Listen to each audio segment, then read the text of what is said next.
Welcome to my humble little office. My name is R. Keith Andrews. I'm a spiritual guide and paranormal adept. The journey continues today on June 1st, 2025 at approximately 9 p.m. PST. Now, I've made it my life's calling to remind people that working together, we can make this a better world for virtually everybody. Now, I build myself the spiritual I offer are the exact same tools I personally use in my day-to-day life. And the philosophies of life I talk about are the same philosophies I guide virtually every decision I make by. With this in mind, I know these tools will work for you because they continue to work for me and have literally worked for thousands of other people over the years with varying degrees of success, depending on their own personal efforts. Now, before we get into it, I definitely want to tip my hat to Storm. He's the primary moderator that hides in the back and makes sure that the technology works as well as possible. Keeps the problem children out of the area. Now, we also have LA Moon, who is the primary moderator that keeps an eye on not only on the problem on the children in the chat room, but she keeps the conversation going when it starts to stall. Much more importantly, in many ways, she also keeps a very close tab on what my health is doing. Kind of trying to avoid, that neat little show-stopping problem of my having a heart attack on air. Although that would be a wake-up call for some people. Okay, for me, it's just an inconvenience. So if that ever happens, don't shut the line down. Just sit there and wait for 10 minutes. I'm taking a nap. Okay. That's actually how my one girlfriend put it years ago. But that's another issue altogether. In the meantime, we have Operation Shutdown is in with the gold. How you doing, Operation? Glad you could join us. I know things are usually busy around your end of the world. And then we have Eternity Eternal is in with the silver. How's it going, Eternity? Hopefully things have picked up pace in a positive fashion for you. I know you've been working hard trying to get things organized and get your life to move the way you desire it to. Well, today we are going to be looking at the Coradon and the Kuboran. Now, the neat part about it is I recently, as in about 30 years ago, discovered that the Coradon and the Kuboran are absolutely related. Now, you'll love this one. Okay. I have also, and I can't give you the name offhand, but I am in the middle of looking through my notes to piece it together. The Holic and the Waylosh also have other come about by other parents. And you'll understand that momentarily. But when you take a look at it, the Kuboran, now every Kuboran is a planet, a planetoid, a comet, something to that effect. Every single Kuboran is. But not every planet, every planetoid, every comet is a Kuboran. Okay. In other words, there's all kinds of astronomical bodies out there that have nothing to do with being another sentient race. Now, there is another neat little thing. I can tell you this. I just can't tell you the name offhand. Okay. The Holic, okay, are the children. When we talk about them being the children of the stars, I mean literally. When you see a star or a sun, like for instance, our wonderful home star called Sol, when it has a solar flare, this is its way of giving birth to the Holic.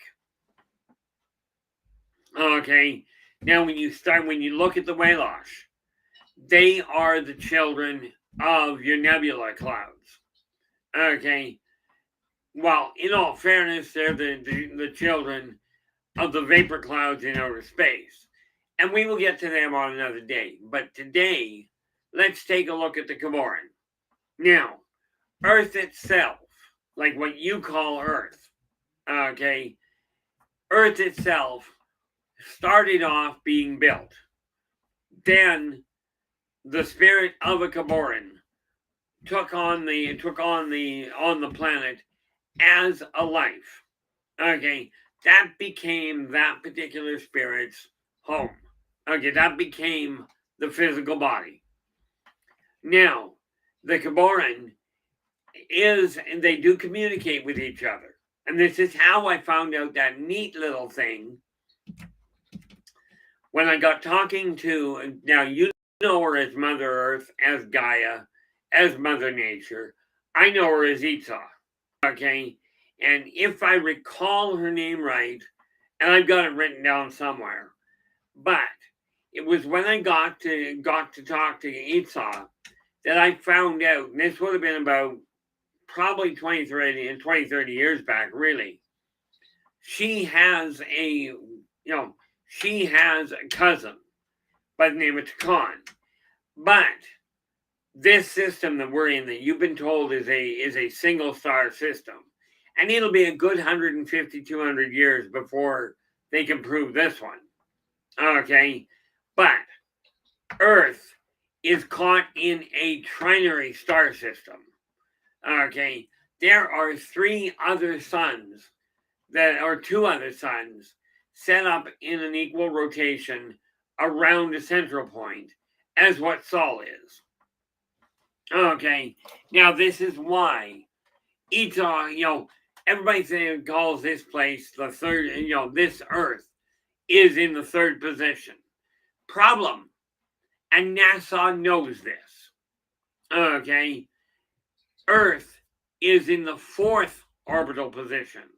There is another planet closer to the sun than what Mercury is. And don't take my word for it. Do your own research. I stumbled across it years ago when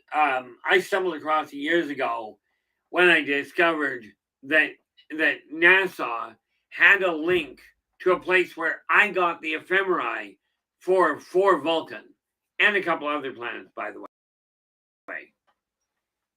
Now, back to the issue at hand. Itza, who is a Kuboran, okay? Now, you've been on her long enough to have, if you haven't felt an earthquake, you have certainly heard, okay, volcanic eruptions.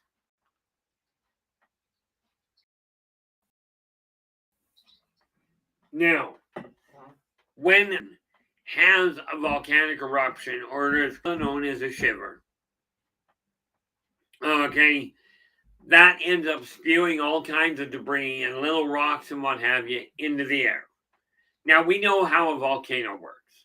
Okay, as far as it blows up, it catapults them miles into the air. Okay, catapults the debris. But here's the thing they don't tell you. That eruption fires out little tiny particulates, also known as Coradon, what you may know as an earth elemental. Okay, now when they land on the ground, they take on their own life, they melt back into the earth, and they start to grow.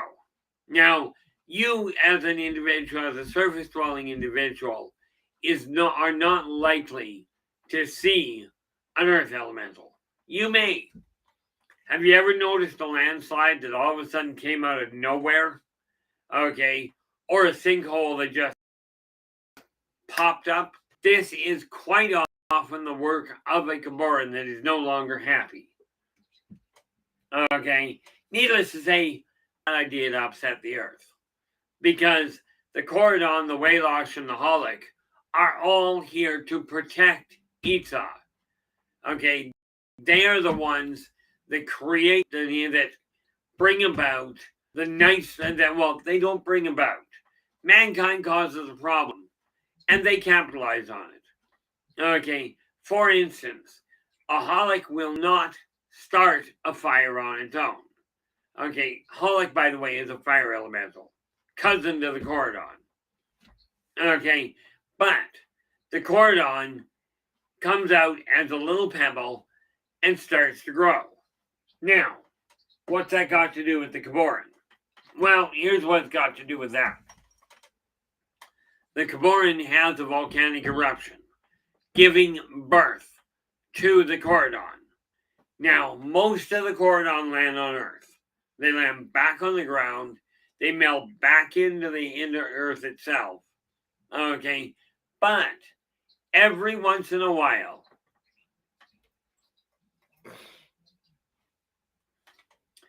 Operation is asking, Keith, is the Earth's volcanic activity more or less than other inhabited planets?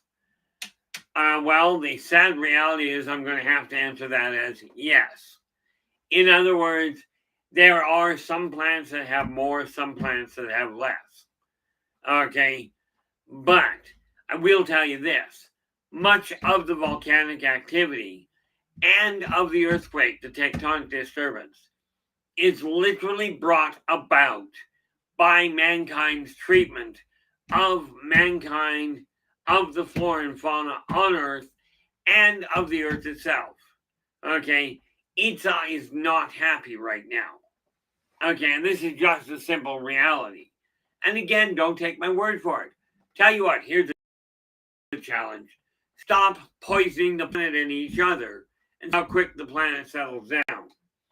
Just a thought. Of course, in all fairness, I'm not holding my breath on that. Now, when a volcanic eruption happens, the dust particulates end up in the upper atmosphere. A very, very tiny, tiny, tiny percentage of these little dust particulates get carried up into the upper atmosphere and eventually break out of Earth's orbit. They break away from Esau's womb and end up in outer space. At that point, they start drawing particulates to them, growing bigger and bigger. Okay, but while they are small, they are subject to being pitched out of the orbit altogether and being sent on their way. Many times these become comets. Okay, and a comet is literally a Kuboran in search of a home. Not all of them find it. Okay, but they eventually get out though, and sooner or later, a very tiny number of them find a star, maybe a budding star, maybe it's an old star, or maybe they find a planet that they can lock in around. Okay, like if you think about it, Jupiter has a lot of very large little children hanging around it. I think there's something like 24, but in all fairness, I can't tell you the real number.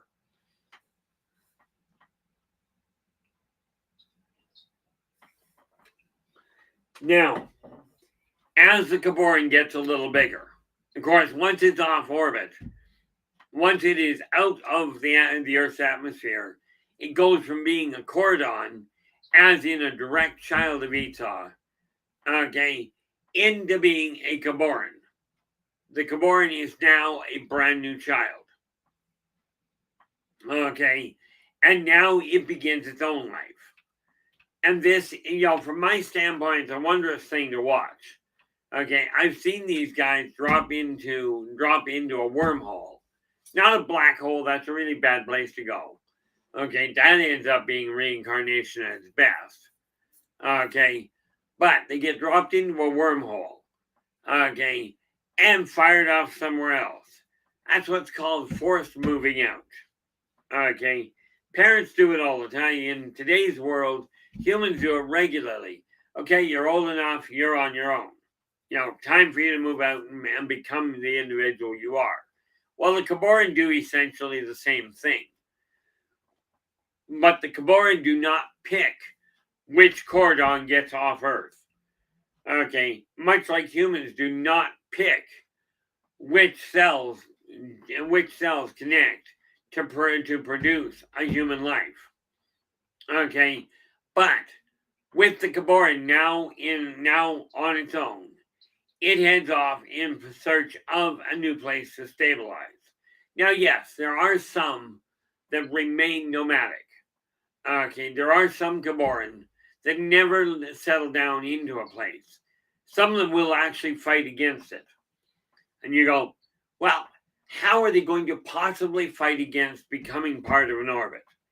You got to remember, Kuboran are sentient. So all they have to do is, as they're going into an orbital pull, they start spinning at a staggering level, and that change in speed breaks them out of the potential orbit, and they carry on their nomadic way. And yes, unbeknownst to most people, okay, a comet, aka a nomadic Kuboran, some of them have residents. Some of them have people living on them. Now, granted, I'm not talking about humans. Okay. But the Kuboran will continue looking until it finds a place to settle down, and it may never decide to settle down.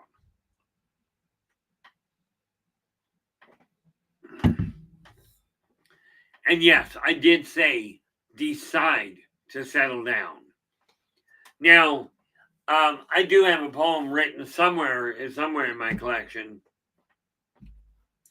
that explains how these guys actually talk. Okay, because a Kuboran will talk to you if you're willing to listen. Let's see. Joe goes, Joe, I'm glad to see you, and I am working on it. Joe Stewart is going, now, given my situation at night, the cemetery, can the Coradon and the Kuboran exist? And if so, what can I look for? Okay, number one, they absolutely do exist. Okay, now the Coradon, I would not bet. Now, how can you tell the Kuboran exists? Hate to tell you this, you're standing on it. Okay, so that's pretty much your proof. Okay, I can't prove the other part of it. With the Coradon, take a look, and this is going to sound really odd, but take a look at the tombstones, and you may find the ground looks like it's been somewhat altered. Okay, somewhat shifted. Maybe when you look at the ground around a gravestone, you'll see it looks like it slid a little. Well, it's not so much it slid. As a Coradon, knowing the superstitions of humans will literally dig a little bit of dirt around, get look like the headstone is moved. Okay, we're not talking vandalism, unless you think that digging is vandalism. Okay, but if you take a little bit of dirt from either side of the tombstone, and you pile it up at the front end, at one end, level out the other end so it's been adjusted, all of a sudden you got a neat little problem. The headstone has moved. Okay, this is what humans will almost invariably think. Of course, some of you now are going to go, oh, look at that. We got movement around the headstone. Well, odds are there's a Kuboran around. There's a Coradon around here. And rest assured, you don't have to worry about the Coradon turning and becoming violent towards you. Because there's two things that happen. One, they're not that way inclined. And two, if they decide that you're a problem, you won't have to worry anymore. Picture, if you will, a rock coming, just standing up and thumping on you. Nobody's going to believe you, but you're going to feel it. Okay. Now, when we take a look at the Kuboran live. One of their primary goals is to draw life to them. Okay, to have life come together. And yes, it has been. They did discover a long time ago, and this is why the Kuboran, the Holic, and the Walash all get along, and why they work together, because it's that combination on a planet. And I mean life as we know it. By the way, that combination also brings about life as we don't know it on other planets. This is just one of those neat little things. The Kuboran do not, by the way, they are solitary creatures. They do not have a government per se, but they do have a community. This is how I met Takan, because Esau introduced me. Okay. And yeah, rest assured, she is way the heck and gone out of the area. But they do believe in family, as did the Kuboran do. Now, the Coradon can very easily reconnect, and re-enter Esau's body. Okay? Unlike humans, the Coradon will not lose their own identity.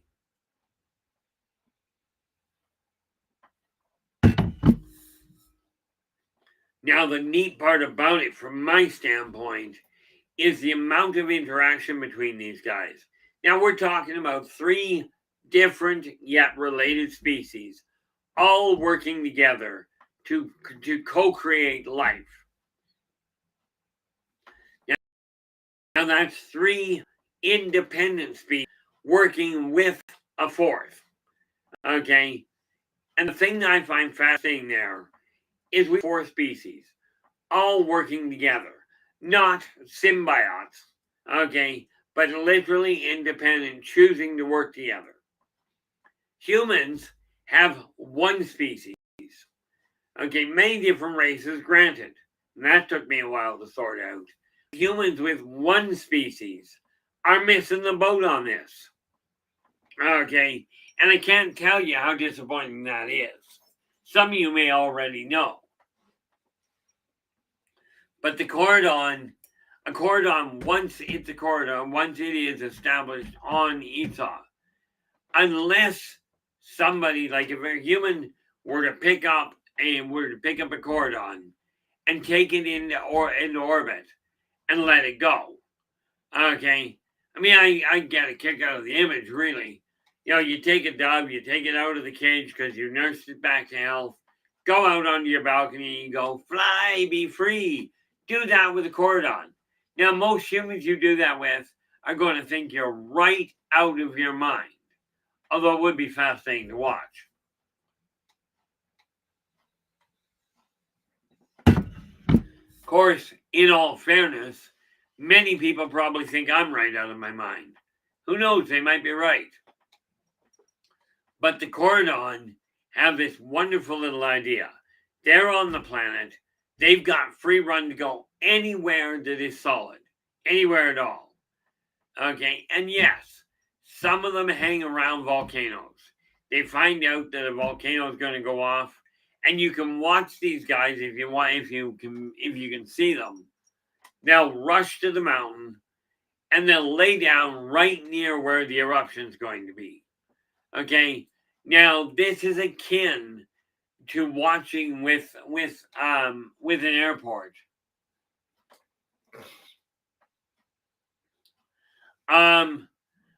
Joe is asking, can they take form as orbs, and if so, on that one, what color? Number 1, Coradon are not orbs.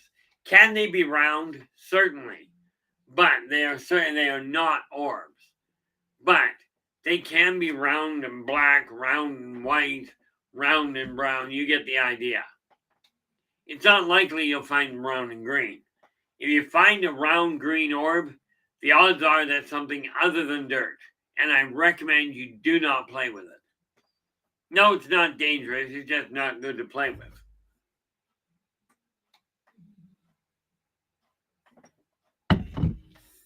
But no, in all fairness, the Coradon are not orbs. Okay, but they can certainly show up and end up taking on a round approach. But that's because it's easier to move going downhill if you're a boulder. And of course, once they get to the bottom, this is where it gets weird. They roll down to the bottom of the hill, then they'll get up and leave. Okay, which is why landslides don't always look like they did when they first happened. It's because some of the people that rode the wave are not there anymore. Okay, but with the Coradon, they simply watch what's going on. Okay, and simply work.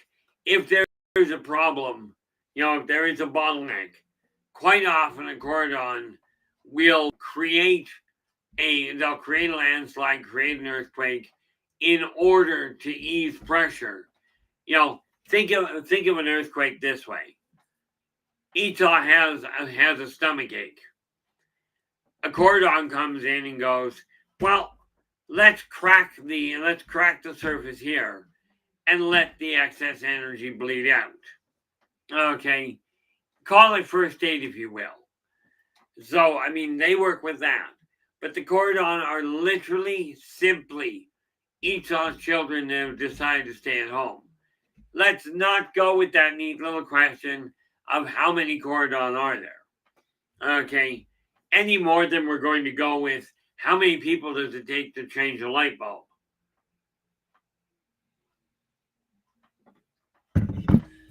But there are times when a Coradon has stepped in and created and moved the earth, created a landslide in order to protect sometimes people, more often than not plants and animals. Okay, even the Waylash step in on a forest fire and shut the forest fire down. Okay, these are people that are really standing up and doing their best to protect Esau. And in all fairness, any help they can get from you, they'll be really happy about. One thing you will find is if you take your hand, and I've told you how to do this to bleed off excess energy. But if you go outside, take your hand and put it on a solid chunk of ground, recommended bedrock, or a solid boulder, instead of just on dirt. Because if you put it just on dirt, yes, you may feel a Coradon, but it's really hard to feel it, or it can be. But with a solid outcropping of rock, you can actually feel the pulse of the planet. You can feel a Coradon's pulse. Okay, now if you ever are feeling the pulse and it all of a sudden stands up, well, enjoy the shock. I was going to say something else, but I think I'll keep that out of it. Now, when an eruption happens, okay, and you end up with all this debris in the upper atmosphere, there are a number of things that can take them into orbit. Not least of which is a few upper atmospheric entities that will literally spawn a Coradon. Okay, we need to get you up into the upper atmosphere, and they'll pick up the Coradon and head straight into orbit. They won't leave the atmosphere, the top level of the gravitational pull. I don't know what it's called from a geophysicist standpoint, but they go as far as they can and then fire the Coradon a little further. Sometimes the Coradon gets born by natural causes. Okay, sometimes they get assistance. But when they get assistance, once they break orbit, now they'll become a Kuboran. Okay, call it, if you will, another stage in life. Kind of like you've got an infant, a child, a teenager, an adult. Same idea. Okay, but to get to that point where they're now on their own and able to carry on. Kuboran does know it is completely 100% independent when it is born, as is. Okay, so it really boils down to this. Much as they are independent, they still have a society. And the reality behind the Coradon, and in all fairness, the Waylash and the Holic, the nice part about it is, yes, they are independent, fully capable, but they still communicate with each other. That is how their society has managed to continue literally for billions of years. The elemental communities have literally been here since Esau was first built. Okay, before she even took on the housing.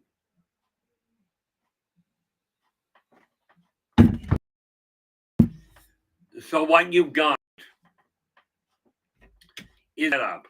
Now, you will not, of course, this begs that neat little question.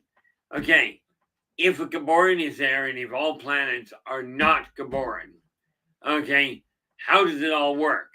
Well, because of the interaction of planets, you can end up with a solar system completely comprised of simple planets. In other words, they were simply debris that managed to draw stuff to it due to gravitational law. Okay, and the orbits fell into place. However, once in a while, you'll end up with a planet where the Kuboran are the planets. Now, this is a galaxy, this is a solar system you don't want to try and invade. Okay, and I saw it happen when the first time I ever saw it happen. It was phenomenal. Okay, there was a force aiming to invade and land, and I'll call it invasion. In all fairness, they did it completely unaware of the reality. And they went to set up a home on a Kuboran.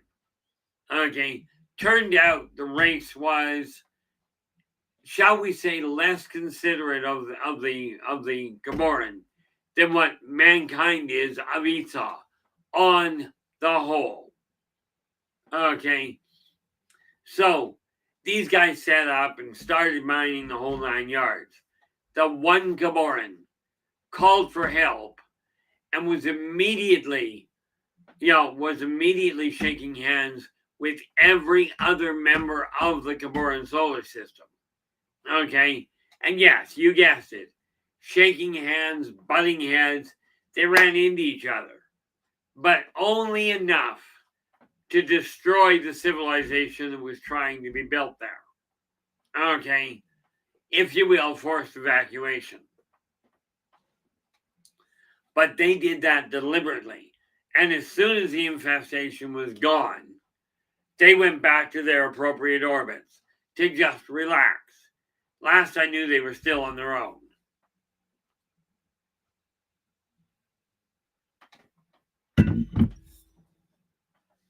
And yeah, I will tell you that wholeheartedly. And some of you are going to look at me going, are you making that all up? Tell you what, you believe that, I'll believe what I do. And sooner or later, the bottom line will come out. Okay, I'm not holding my breath on that one right now.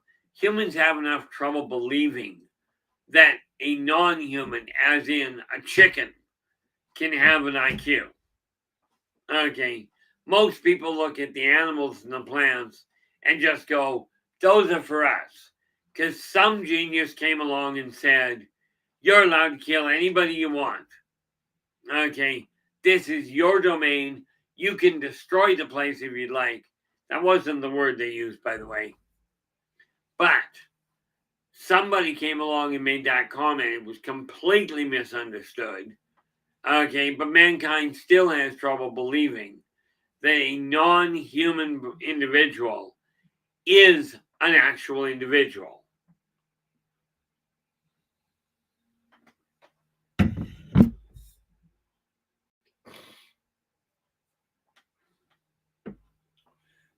Oh, here we are.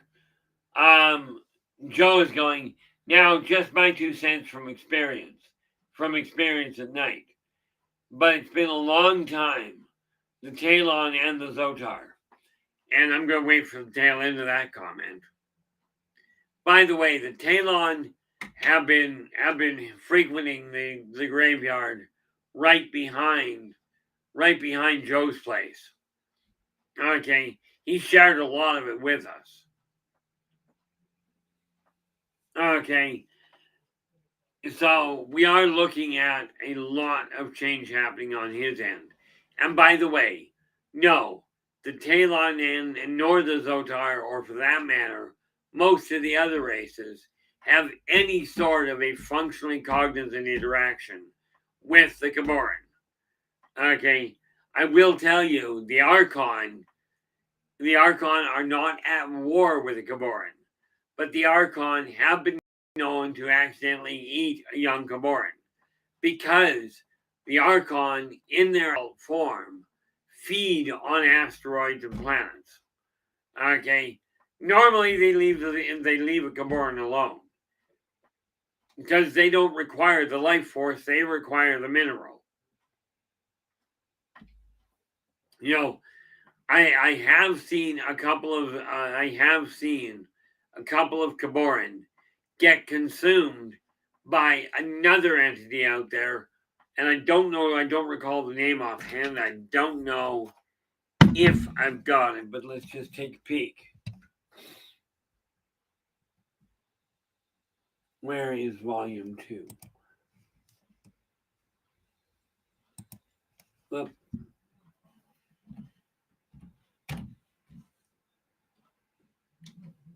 I'm just seeing if I've actually got this in here already.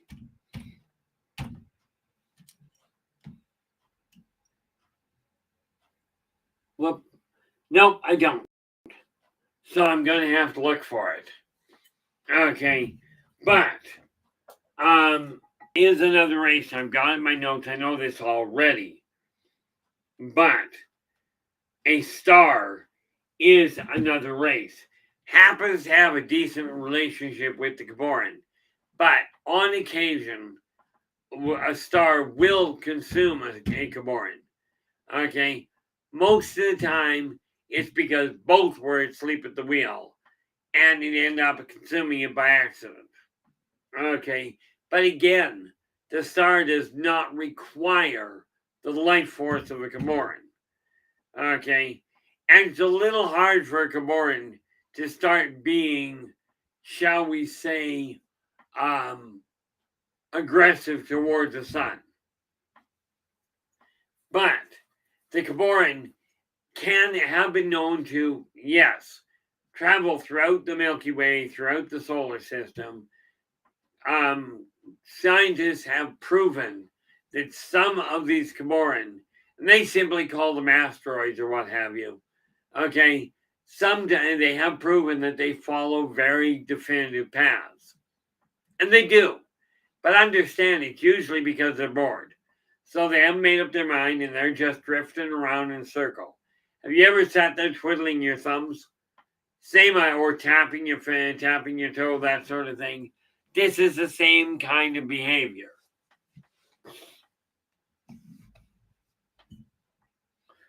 Now, I require this because this just tells me, and this is simply a notepad so that I can actually remember to go and look for something, especially regarding the different races.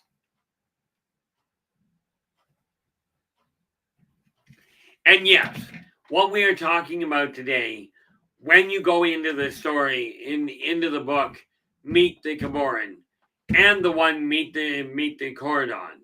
These are both books that I'm in the middle of working on that will eventually come to print. Now, what happens with them becomes a question on your guys' end. Okay, because I will be putting them up for grabs.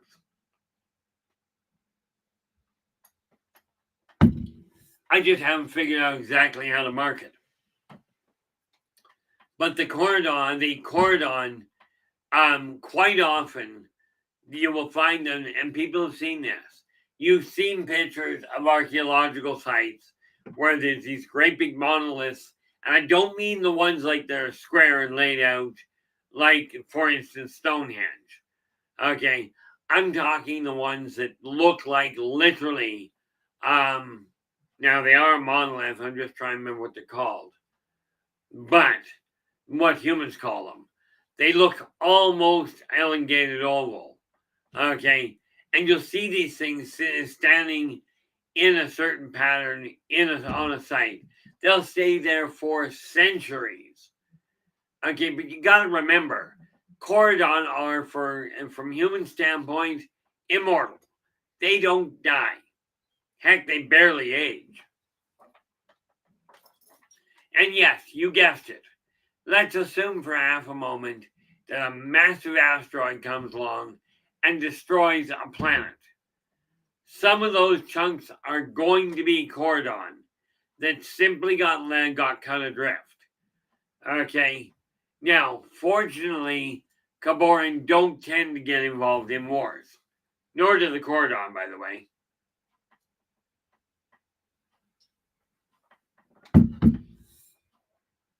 But when you start taking a look at the Kuboran, they are very solitary. They tend to park way away from each other. And it is almost unheard of that a child of a Kuboran will set up a home in the same orbit, and rarer still, stay set up in orbit around a planet. Now you take a look at Jupiter, all of the, or Saturn for that matter, all of those moons. I honestly don't think any of the moons are actually children of the Kuboran. Okay, so they simply are there, yes, but they pick up people as they go along. Now, Saturn is kind of an interesting setup because that belt and that set of rings is not from tearing another planet apart.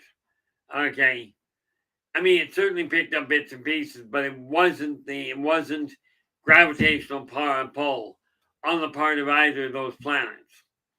Okay, it just kind of worked out that way. Now, when we take a look at the way the world is, okay, if you start listening to Ethar herself, start paying attention. And yes, I should put that one out. I don't have it right handy, but I'm going to end up having to post it again. I wrote a poem decades ago that has been copyrighted, and it literally is called Nature's Record. Okay, I will post it sometime shortly here, just not tonight. Because I'll tell you what, I'm done with the show tonight. Well, politely put, I'm going to bed.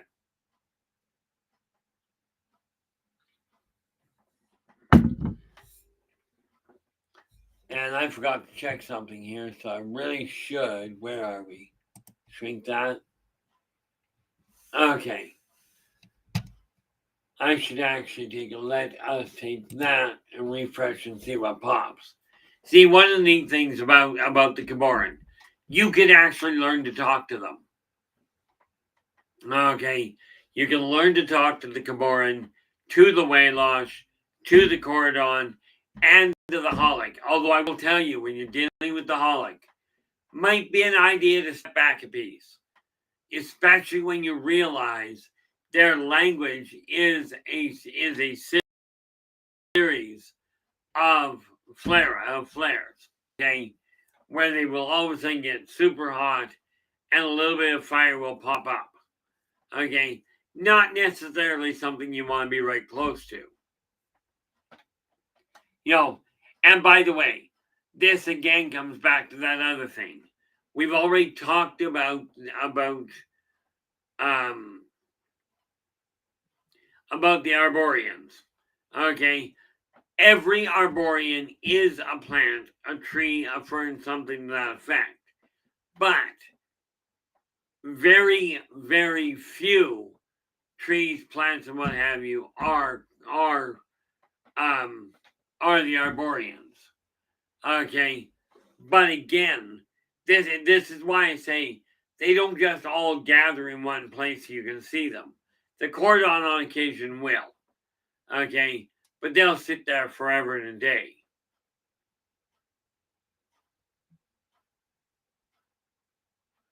Love that. Not really. But what we are looking at with the Kuboran is they are in constant contact. Now, here's the thing, guys, and I've mentioned this before. Okay, we have a neighbor. You guys call it Mars. Okay, and I will have to look into it again. But I do know that Mars itself, although not related to the Earth, is another Kuboran. Okay, I'm pretty certain that Venus is, but I'll have to get back to you on that one. I do know Mercury is not. Mercury simply is a planet that got caught in the orbit and stayed there. Got caught in the pole. And storm is going T-minus 15 minutes. Okay, which also means we're heading into the home stretch here. Now, I will tell you, and I mentioned this the other day. Matter of fact, I mentioned it last night. I am looking for a technical artist. And I don't need somebody that can draw schematics, as in the actual dimensions. Okay, I'm talking about somebody that can draw what looks like a properly formed starship. Yeah, I've got the descriptions. Okay, but that's one of these things I've just recently started looking to.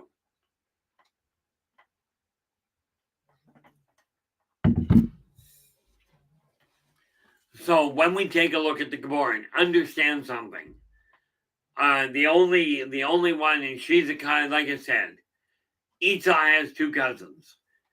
That well, my apologies, and I forget his name, but our son, who we call Saul, okay, has two in his case, and yes, it is a him. He has two relatives that are at far distance. You may not know about them for another 150, 200 years. Okay, but he is one of three brothers that are literally holding things together, orbiting around a central point. Now, I don't even think mankind has been around long enough to have even traversed the first leg of that journey. Okay, yeah, mankind goes, oh, we're getting off the planet, we're able to go places. Guys, if the planets can't get around that quick, what makes you think humans will? But keep trying, but start treating each other better. It'd be hard to treat each other worse, to be frank. But like I said, the Kuboran give birth to the Coradon directly. Then some of the Coradon during the birthing process. Okay, I think this is the best way to describe it. During the birthing process, the Coradon end up on the ground. Kuboran get catapulted into the upper atmosphere and then make their way into orbit and beyond.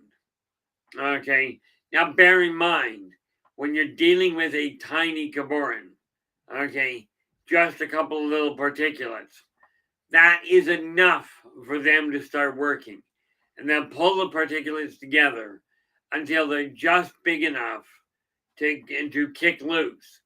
But the neat part about it is there are other entities out there that will quite readily help a Kuboran to gain its independence. This is one of these neat little things. And yeah, I know what it sounds like.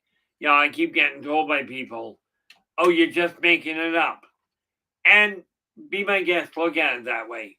I just find it fascinating when I put this information out. Other people tend to come along and corroborate it for me because I'm sure not the researcher to go and find out.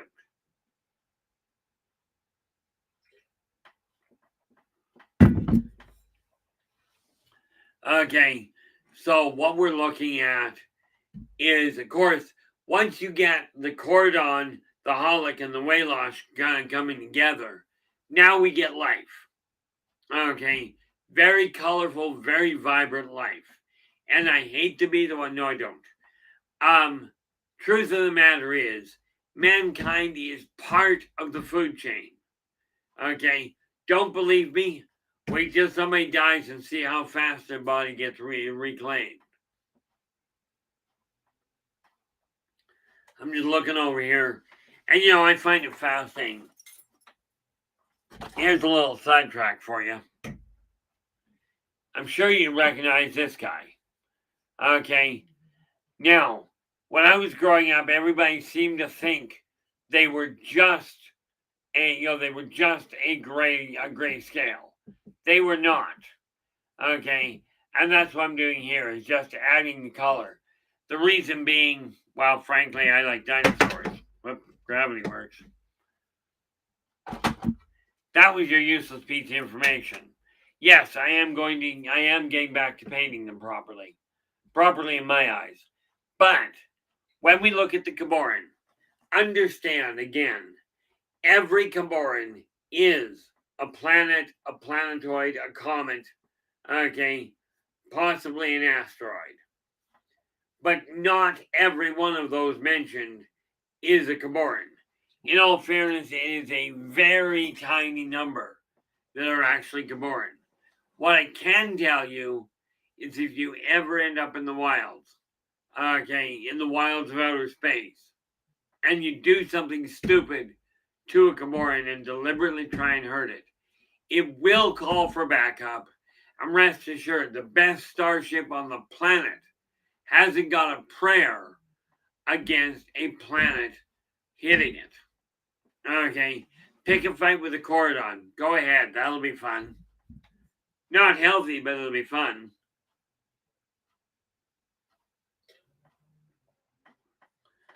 So what you're looking at is a species that does communicate quite readily over incredible distances. And this is something that mankind is only just figuring out. Neat part about it, okay, when we take a look at the Kuboran, one of their biggest questionable adversaries or allies is the Archon. Because the Archon, yes, they are known to accidentally eat Kuboran. Okay, they don't intentionally do it because they don't require life force. So what they end up doing is they will quite often, if a Kuboran is struggling to get out of orbit, an Archon will come along, grab hold of it, tow it out into space, and let it go. Okay, usually with a nudge in the direction the Kuboran has already stated is desirable. Okay, once in a while, yes, we end up with this neat problem where a Kuboran will get caught back in a gravity well and be plummeted to the planet's surface. At that point, the Coradon will likely lie there stunned for a while because, well, let's face it, head first, face first, into a solid rock, not enjoyable.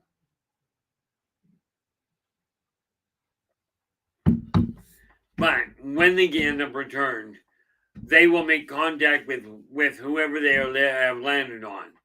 If it is a planet, okay, and not a Kuboran, then a Coradon will set up a home base and start working to revive the Kuboran or prep it for a new Kuboran entity or a new Kuboran soul to join in and become,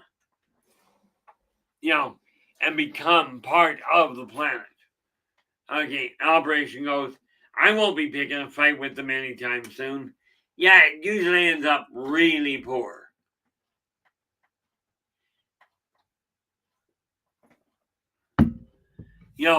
One of the neat things about it from my standpoint is, I keep sitting here looking at all the information I've got and going, I know I'm a science fiction, science fantasy author. I know this. And I do have a staggering amount of imagination. But much as I'll sit here and go, am I really picking this information up? I don't question it much anymore. I've had too many researchers come to me and go, what you just laid out is absolutely consistent with what we already know. To me, since I don't do the research, this qualifies as proof that I'm not actually losing my mind. It already went on vacation a long time ago. But now what we're looking at is apparently the 5-minute mark. Okay, now, that said, tomorrow, okay, on Monday night, we are going to be looking at, and I wrote it down, don't know. Oh, it should be right here. Yep. We are going to be looking tomorrow at Ouija boards and the caution of working with them. Okay, that'll be tomorrow night at 9 Pacific. Okay, and we'll be here to answer your questions and to lay things out for you. Now, that said, I do want to say thank you so very much for sharing your time with us tonight. Really appreciate it. Thanks for the great questions. And I will be happy to talk to you again tomorrow. Okay, I will return at that point. Until then, do take care of yourselves and each other. And for pity's sakes, stay positive.